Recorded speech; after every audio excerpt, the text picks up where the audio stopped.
지금 대통령께서 본회의장에 입장하고 계십니다.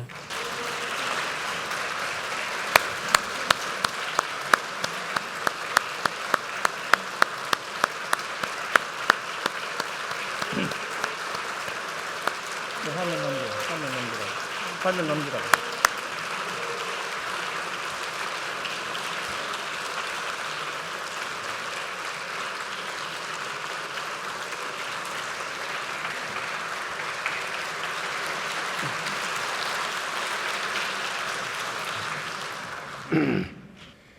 존경하는 국민 여러분, 박병석 국회의장과 국회의원 여러분, 임기 6개월을 남기고 마지막 시정연설을 하게 되어 감회가 깊습니다. 임기 내내 국가적으로 위기의 연속이었습니다. 정부 출범 초기부터 일촉즉발의 전쟁 위기 상황을 극복해야 했습니다. 일본의 일방적 수출 규제, 보호무역주의, 글로벌 공급망 재편 등 급변하는 국제무역 질서에 대응해야 했습니다. 지난해부터는 세계적인 코로나 대유행에 맞서 국민의 생명과 안전, 경제와 민생을 지키는 데 모든 역량을 집중해야 했습니다. 아직 끝나지 않았습니다. 마지막까지 위기 극복에 전념하여 완전한 일상 회복과 경제 회복을 이루는 데 최선을 다하겠습니다. 한편으로는 우리는 인류 문명이 근본적으로 바뀌는 대전환의 시대를 마주했습니다.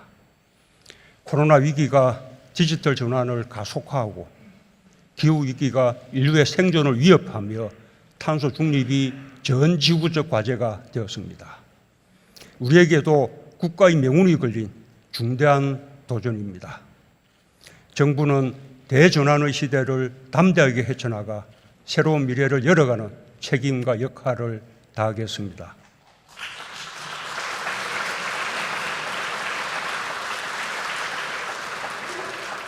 저는 우리 국민의 위대한 저력을 믿습니다. 윈스턴 처칠은 낙관주의자는 위기 속에서 기회를 보고 비관주의자는 기회 속에서 위기를 본다고 했습니다. 우리 국민들은 언제나 할 수 있다는 낙관과 긍정의 힘으로 위기를 헤쳐왔고 위기에 강한 대한민국의 진면목을 유감없이 보여주었습니다. 판을 바꾸는 대담한 사고로 위기를 오히려 기회로 만들며 더 큰 도약을 이뤄냈습니다. 첫째, 코로나로부터 국민의 건강과 생명을 지키고 피해계층을 두텁게 보호하는 데 최우선을 두겠습니다. 코로나 백신 9천만 회분을 신규 구매하여 총 1억 7천만 회분의 충분한 물량을 확보할 계획입니다. 일상 회복을 위해 충분한 병상 확보와 함께 권역별 감염병 전문병원도 확충해 나가겠습니다. 특히 손실보상법에 따라 소상공인과 자영업자들이 두텁게 보상받을 수 있는 예산을 담았습니다. 제도적 지원 범위 밖에 있는 분들에게도 긴급자금을 확대하고 금융절벽을 해소하며 소상공인들의 재기와 재창업 지원도 확대하겠습니다.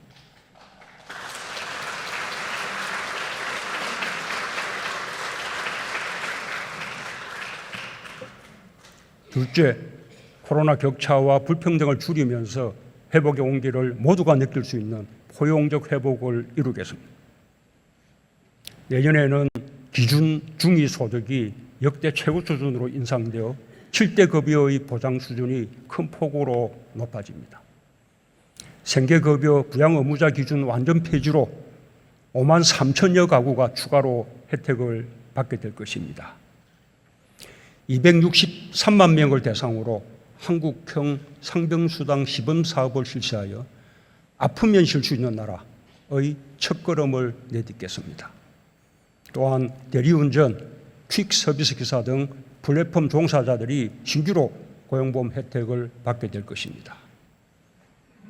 국가유공자에 대해서는 기본보상금을 인상하고 생계지원금도 신규 지급할 것입니다. 특별히 코로나로 어려움을 겪는 청년들에 대한 지원을 강화했습니다. 일자리, 자산 형성, 주거, 교육 등 전방위적으로 지원하겠습니다. 청년 일자리 지원 예산을 확대하고 청년 내일 저축 계좌, 청년 희망 적금 등을 신설하여 청년의 자산 형성을 도울 것입니다. 주거 부담 경감을 위해 저소득 청년들에게 월세 지원 프로그램을 새롭게 도입하고 대학 국가 장학금 지원을 대폭 확대하여 전체적으로는 물론 개인별로도 중산층까지 반값 등록금을 실현하겠습니다. 지역 간 격차 해소에도 중점을 두었습니다. 2단계 재정 분권에 따라 지방 지원이 크게 확충될 것입니다. 23개 국가균형발전 프로젝트가 본격 추진되고 생활 SOC 3개년 계획도 완성될 것입니다.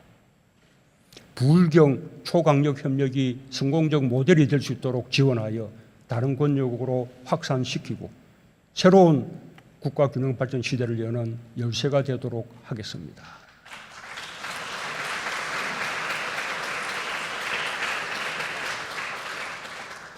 셋째, 미래형 경제구조로 전환하는 데 과감히 투자하겠습니다. 2022년은 탄소 중립 이행의 원년으로 12조 원 수준의 재정을 과감하게 투입할 것입니다. 친환경 차를 올해보다 2배 이상 확대 보급하여 누적 50만 대 보급 목표를 달성하겠습니다. 재생에너지 보급을 더욱 확산하고 도시 숲도 크게 늘려나가겠습니다. 2조 5천억 원 규모의 기후대응기금을 신설하고 온실가스 감축 인지 예산 제도도 시범 도입하겠습니다. 진화된 한국판 뉴딜 2.0을 더욱 힘있게 추진하는 데 33조 7천억 원을 배정했습니다. R&D 예산은 30조 원 규모로 정부 출범 당시보다 50% 이상 확대했습니다. GDP 대비 R&D 투자 세계 1위의 연구개발 강국으로 거듭나게 될 것입니다.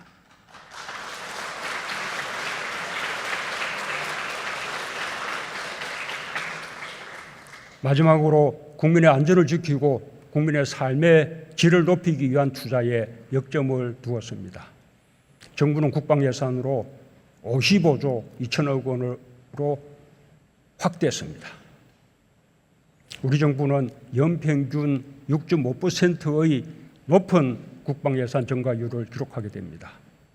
군 장병 봉급과 급식비를 크게 인상하는 등 장병 복지를 강화하고 첨단 전력 확보와 기술 개발에 중점 투자할 것입니다.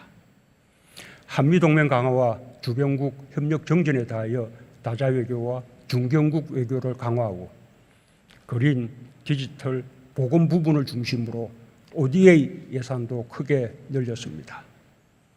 자연재해 예방, 국민 생명 보호, 생활환경 개선 등 3대 재난 안전을 위해 20조 원 이상을 과감하게 투자하겠습니다. 아동수당 지원 대상을 8세 미만으로 확대하고 처음으로 영아수당과 첫 만남 이용권을 신설하여 지원하겠습니다. 국공립 어린이집을 더욱 확충하여 공보육 이용률을 높이는 등 가족과 육아에 더 친화적인 사회 기반을 조성하겠습니다. 내년 예산은 우리 정부의 마지막 예산이면서 다음 정부가 사용해야 할 첫 예산이기도 합니다. 여야를 넘어 초당적으로 논의하고 협력해 주시길 당부드립니다.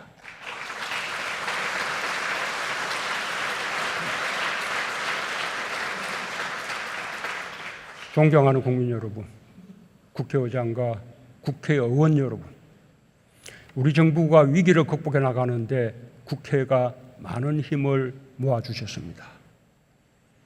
내년 예산안을 원만히 처리하고 6번의 추경을 신속히 통과시켜 주셨습니다. 역사적으로 매우 의미 있는 민생 법안들도 적잖이 통과되었습니다. 이루 헤아릴 수 없는 많은 입법 성과에 대해 국회의원 여러분 모두에게 깊이 감사의 마음을 전합니다. 국가적으로 어려운 시기에 항상 정부를 믿고 힘을 모아주신 국민 여러분께 늘 감사하고 고마운 마음입니다.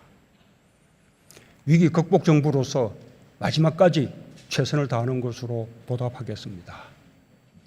미래를 준비하는 소명 또한 마지막까지 잊지 않겠습니다. 끝까지 초심을 잃지 않고 사명을 다하겠습니다. 감사합니다.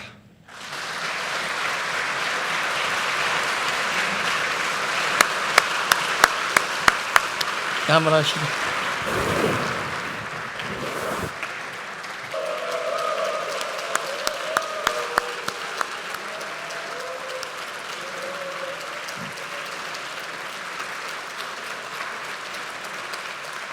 됐고요?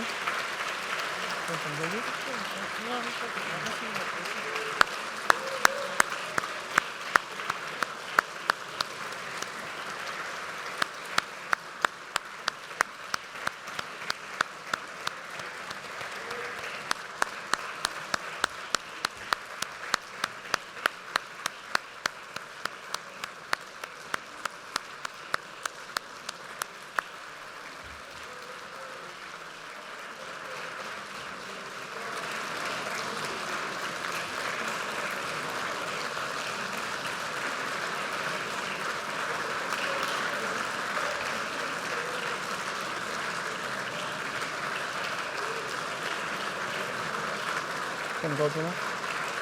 나가실 때까지?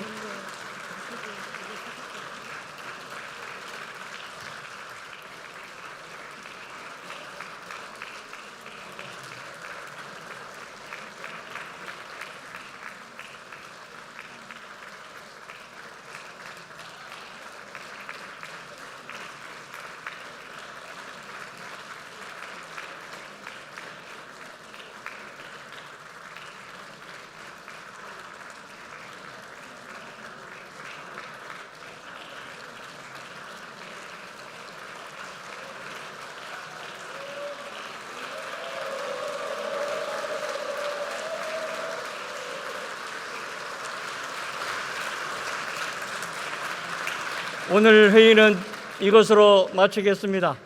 산회를 선포합니다.